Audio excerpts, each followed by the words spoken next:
Bonjour, bienvenue sur La Sociale, le seul média pour la social-démocratie. Aujourd'hui, une vidéo un peu particulière. Je vais vous parler de la tenaille identitaire et de l'universalisme. Aujourd'hui, deux forces politiques volent de fait la guerre civile. Entre le Rassemblement national, qui est dans une logique raciste, qui considère que les Français arabo-musulmans sont de mauvais Français, qu'ils sont illégitimes, que ce sont, selon leur expression, des Français de papier, mais qu'ils sont en fait des ennemis de l'intérieur. Et les filles, de l'autre côté, la France insoumise, qui avec la Nouvelle France, remet au goût du jour le concept de race en faisant la distinction entre les racisés et les autres, méprisant les seconds, en expliquant, et là je cite Jean-Luc Mélenchon, que les petits blancs sont perdus pour la cause et qu'il ne fallait pas perdre de temps avec ces gens-là. En pratiquant l'assignation identitaire, tu es arabe, donc tu dois penser comme cela. Il réduit la liberté de l'individu en lui attribuant une identité qu'il ne revendique pas lui-même. L'assignation identitaire, c'est en inverser la même logique que celle que le Rassemblement national lui aussi pratique. L'un et l'autre construisent volontairement une conflictualité raciste contre racisés. Chacun revendiquant le slogan « On est chez nous ».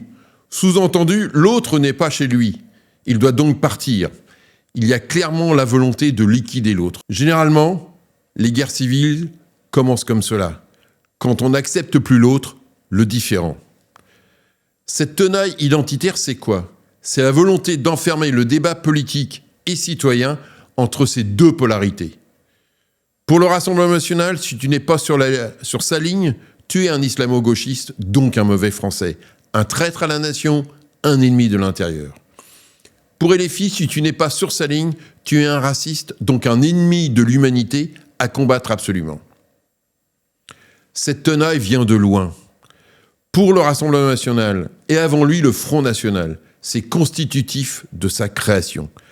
Une partie des Français et certains responsables politiques n'ont jamais digéré l'indépendance de l'Algérie, la fin du fait colonial, et restent dans une logique selon laquelle les Arabes sont des indigènes qui doivent absolument avoir moins de droits. Ce traumatisme de la guerre d'Algérie est le plus profond que l'on ne croit.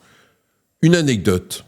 Je me suis retrouvé par le biais d'une rencontre amicale à un barbecue où il y avait beaucoup de pieds noirs. Outre que l'Algérie était toujours dans leur cœur, ils m'ont expliqué que les Arabes les avaient virés et que maintenant, ils venaient pour les coloniser et que ce n'était pas possible. En 1962, à l'indépendance de l'Algérie, le général de Gaulle et la société française ont voulu tourner très vite la page de la guerre d'Algérie. Et cette page a été tournée trop vite d'une certaine façon. On voulait quitter le Sud pour se tourner vers l'Europe, mais sans réflexion sur la décolonisation, sur le colonialisme et sur ses incidences dans la société française, dans la mémoire nationale et dans notre imaginaire. C'est notamment sur ce qui a été ressenti, à tort ou raison, comme une injustice que le Front national a posé ses bases. Rappelez-vous son slogan « 1 million de chômeurs, c'est 1 million d'immigrants en trop ». C'est toujours sa base aujourd'hui, avec sa philosophie politique de la préférence nationale, c'est-à-dire la catégorisation de la population.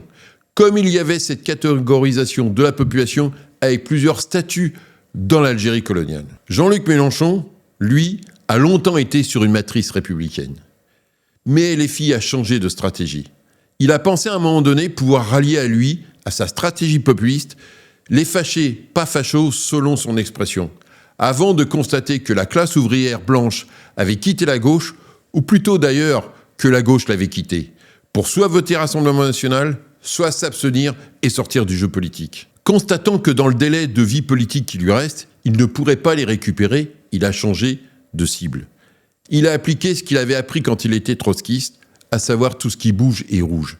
Et il a constaté qu'en activant depuis 2019 et la marche contre l'islamophobie, ce référentiel anticolonial et raciste à l'envers, il marquait des points dans l'électorat arabo-musulman. Les responsables politiques de la France insoumise revendiquent d'ailleurs ces stratégies de mobilisation en parlant de transversales pour aller chercher un ou des électorats bien spécifiques pour les rallier à leur cause. Il y a évidemment une part de cynisme dans tout cela. En mobilisant la question palestinienne au moment des dernières élections européennes, il a réussi à sauver pour son parti politique les résultats de cette élection initialement très mal engagés pour eux. Ainsi, alors que Jean-Luc Mélenchon avait obtenu 20% en 2012, puis 37% du vote des arabo-musulmans en 2017, il en a obtenu 69% à l'élection présidentielle de 2022. Son slogan de Nouvelle-France vise à creuser ce sillon pour augmenter ce pourcentage et surtout pour aller chercher les abstentionnistes dans ce qui est appelé les quartiers populaires, mais qui sont en fait les ghettos où la population issue de l'immigration est concentrée. Face au racisme de plus en plus débridé dans l'espace politique et dans l'espace médiatique, Jean-Luc Mélenchon, actant que la classe ouvrière blanche était perdue pour la cause, a adopté une stratégie en reprenant les thématiques de l'extrême gauche décoloniale.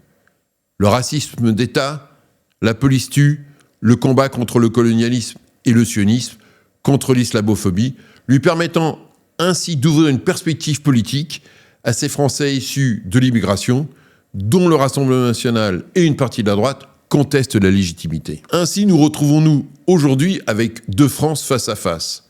Le RN, Zemmour, etc., qui se revendiquent de la France éternelle et refusent de fait ces nouveaux Français, et de l'autre, la France insoumise qui nie l'existence de cette France d'avant en expliquant qu'il n'y a pas de culture française, etc., etc.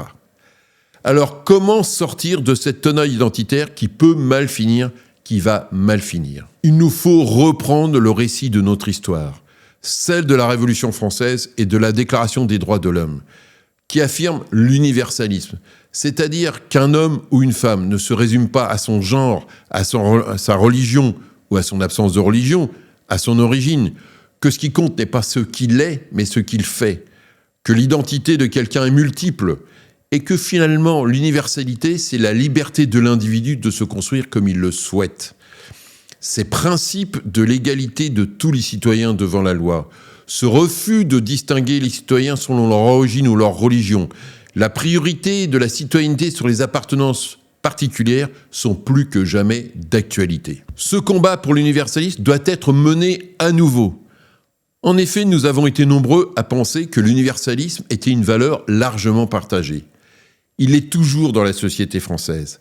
Mais la tenaille identitaire a indubitablement gagné du terrain dans certaines forces politiques. L'extrême droite considère que l'universalisme est le marteau qui permet de démanteler ce qu'elle pense être la France éternelle. Ce n'est pas nouveau. Depuis 1789, les forces réactionnaires ont toujours refusé ces valeurs. Ce qui est beaucoup plus nouveau, c'est que l'universalisme a longtemps été, au-delà des différences entre les différentes sensibilités de la gauche française, un combat partagé.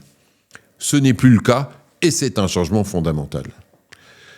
Face à cette tenaille, face à l'évolution anti-républicaine de Jean-Luc Mélenchon, les républicains, tous ceux qui se reconnaissent dans les valeurs de 1789, de la Révolution française, doivent engager la bataille culturelle et politique pour l'universalisme et contre les guerres civiles qui viennent. Pour cela, nous devons réfléchir sur l'universalisme et le réarmer face à ses adversaires.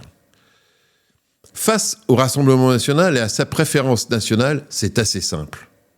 L'égalité qui est au cœur de notre devise et du projet politique de 1789 s'oppose à la hiérarchisation des individus, maladie de l'ancien régime abattu en 1789, mais également de la République coloniale qui voulait à la fois apporter les lumières et les valeurs de la Révolution française au peuple colonisé, mais qui en même temps installait une hiérarchie entre les colons et les indigènes. C'est de cette contradiction que la République coloniale est morte. Tous ceux qui, dans les pays colonisés, s'opposaient à cette colonisation, se sont inspirés et ont utilisé les valeurs de la République française, la liberté, l'égalité, la fraternité, et les ont retournées contre les pratiques de la République coloniale, qui étaient profondément inégalitaires. La préférence nationale, c'est la reproduction aujourd'hui de ces pratiques de l'époque coloniale. La bataille contre le racisme de Jean-Luc Mélenchon et de tous ceux qui l'ont inspiré, les indigènes de la République, est plus compliquée à mener, disons-le, parce qu'elle est une nouvelle. Jean-Luc Mélenchon s'appuie sur la mauvaise conscience d'une partie de la gauche concernant la période coloniale.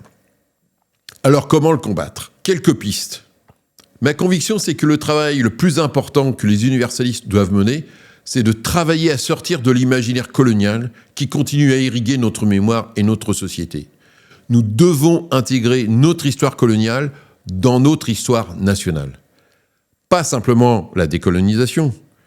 Nous avons une longue histoire coloniale qui a été une vraie matrice de l'histoire de la République depuis la conquête de l'Algérie en 1830. Nous devons assumer la parenthèse impériale. Aujourd'hui, les peuples ex-colonisés ont cette histoire en eux.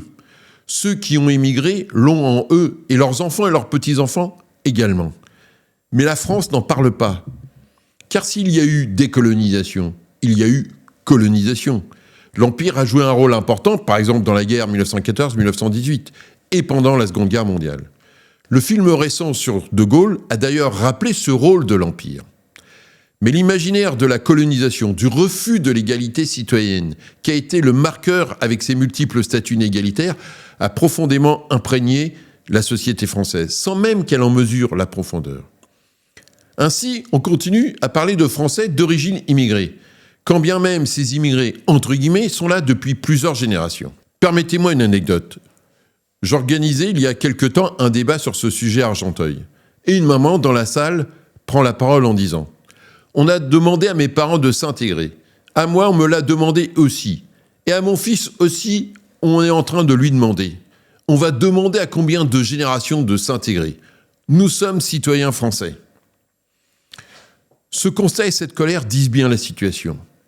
Plusieurs générations ne sont pas reconnues comme français, alors qu'ils le sont, sachant que dans leur pays d'origine, on leur dit qu'ils sont français. C'est une situation très perturbante. Je ne suis chez moi nulle part. Ce sont des éternels étrangers. Les mots sont donc fondamentaux.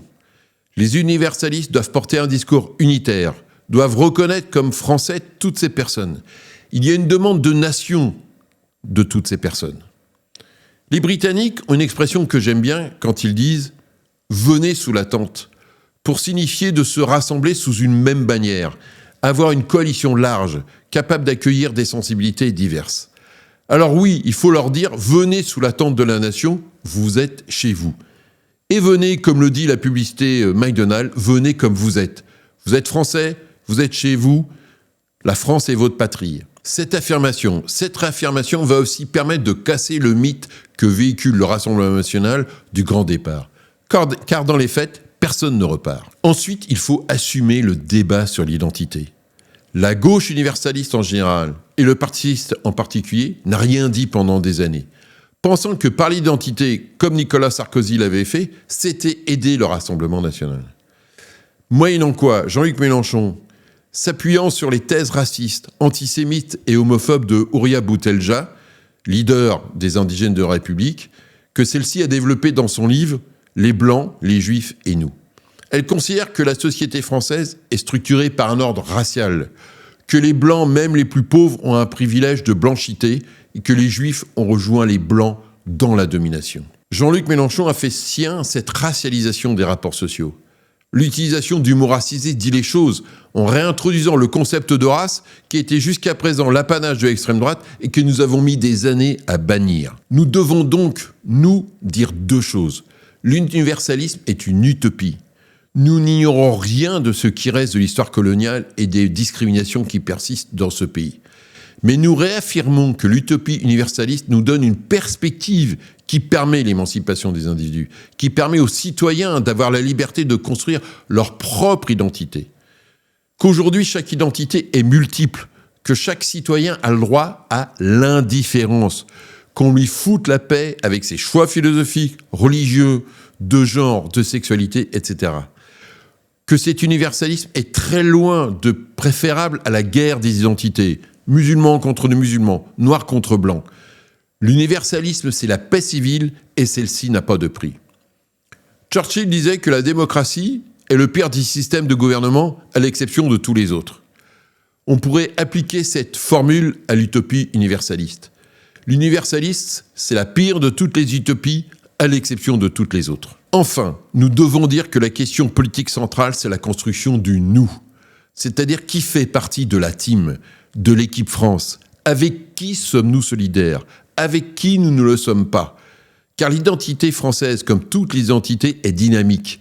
Et les catégories de nations, de classes sont des constructions historiques et politiques. La construction de ce « nous » est et sera au cœur de la prochaine présidentielle. Nous, à la sociale, nous proposons de reprendre le slogan de Lyndon Johnson, le président américain des droits civiques au milieu des années 60. Nous proposons comme projet politique la grande société.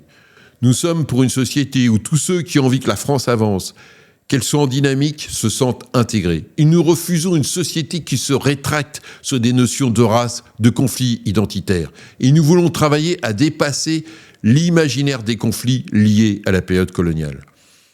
Nous voulons une société qui remet la question de l'égalité au cœur de son projet politique. Alors, comment décliner ce projet de grande société, ce projet de l'universalisme républicain, ce projet de combat pour l'égalité? Regardons le réel. Que nous dit-il? La dernière enquête statistique de l'INED et de l'INSEE sur l'immigration, l'intégration et les discriminations réalisée en 2020 est éclairante sur le réel. Cette étude nous dit d'abord que la France est profondément marquée par l'immigration, que l'immigration n'est plus un phénomène marginal, mais une composante structurelle de la société française, que les trajectoires familiales deviennent de plus en plus mixtes, avec notamment des unions entre personnes d'origines différentes. Cette étude nous dit aussi que l'intégration progresse fortement entre les générations, selon des indicateurs de maîtrise du français, du niveau de diplôme, d'insertion professionnelle et de mixité conjugale. Les descendants obtiennent de meilleurs résultats que leurs parents, et les indicateurs montrent une convergence progressive avec le reste de la population. Donc la machine à intégrer fonctionne encore, contrairement à ce que raconte le Rassemblement national et bien d'autres. Par contre, les descendants d'immigrés ont encore globalement des revenus plus faibles, ont des emplois moins qualifiés à diplôme équivalent et que l'accès au logement est plus difficile. On voit donc les sujets sur lesquels la République universaliste doit travailler. Pour réaliser cet objectif, il nous semble qu'il faut se donner le bon cadre d'action. Nous partageons l'analyse que Yazid Zabeg, l'ancien commissaire à la diversité et à l'égalité des chances, a développé dans une tribune du journal Le Monde datée du 12 juin. Je le cite. « Il faut séparer la question migratoire, qui demeure une question de souveraineté aux frontières, qui appelle une régulation claire des flux, des statuts et des sorties, et le fait post-migratoire, qui engage l'école, le travail, le logement, la reconnaissance et la cohésion du pays. Toute l'erreur française tient à la confusion de ces deux objets. Durcir les flux pour masquer l'échec de l'intégration, évoquer l'intégration pour éviter de réguler. La frontière relève de l'État souverain. Les générations installées relèvent de la République sociale. Les mélanger, c'est échouer 2 fois. » Fin de la citation. Parlons donc de la République sociale. Les mots, la perspective politique sont essentiels à la République sociale. Des mesures concrètes seront aussi très importantes pour donner corps à ce projet politique. Il y a quelques années, j'avais proposé 24 mesures pour lutter contre l'apartheid ethnique et social. Beaucoup d'entre elles restent malheureusement toujours d'actualité. Je propose ainsi, comme il y a un plan de lutte contre l'antisémitisme, qu'il y a un vrai plan de lutte contre les discriminations. Discriminations bien mises en avant par l'étude de l'INED et par bien d'autres. Un plan beaucoup plus ambitieux que celui qu'a proposé Aurore Bergé il y a quelques jours. Concernant la question du logement et de la mixité ethnique, il nous faut progressivement casser les ghettos urbains. La loi dite SRU impose aux communes d'avoir 25% de logements sociaux sur leur territoire sous peine d'amende. Les amendes sont faibles, trop faibles. Les préfets ne les appliquent pas. Les communes, avec la complicité des préfets, n'appliquent pas la loi. Et on s'étonne après, 1, de la crise du logement dans toutes les métropoles, 2, de la ghettoisation de certaines villes. Ghettoisation renforcée encore par l'application que font les préfets de la loi Dallot, où ils attribuent aux plus pauvres des logements dans des quartiers déjà paupérisés. Il faut casser ce cercle vicieux. Et nous proposons que la loi SRU soit passée à 30% avec des vraies amendes et que les préfets fassent appliquer la loi et qu'ils soient notés sur l'application de cette loi dans leur département. Concernant la question scolaire et la formation professionnelle, il nous faut mettre en place le système du busing. Nous avons aujourd'hui un des systèmes scolaires les plus inégalitaires en Europe. Et une des raisons pour lesquelles le système scolaire produit de l'inégalité tient à la ghettoisation. Comme la mutation urbaine, pour casser les ghettos va être un long et difficile combat. Il nous faut adopter tout de suite le système du busing. C'est ce que les Américains ont inventé dans les années 60. Il s'agit, en déplaçant des élèves par bus vers des écoles situées en dehors de leur quartier, de forcer la mixité ethnique et sociale. C'est un instrument de déségrégation scolaire. Concernant les discriminations au travail, je propose que nous généralisions le système du testing.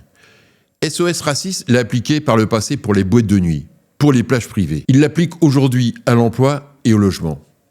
Ces procédures de testing pourraient être généralisées avec des conséquences judiciaires réelles à la clé.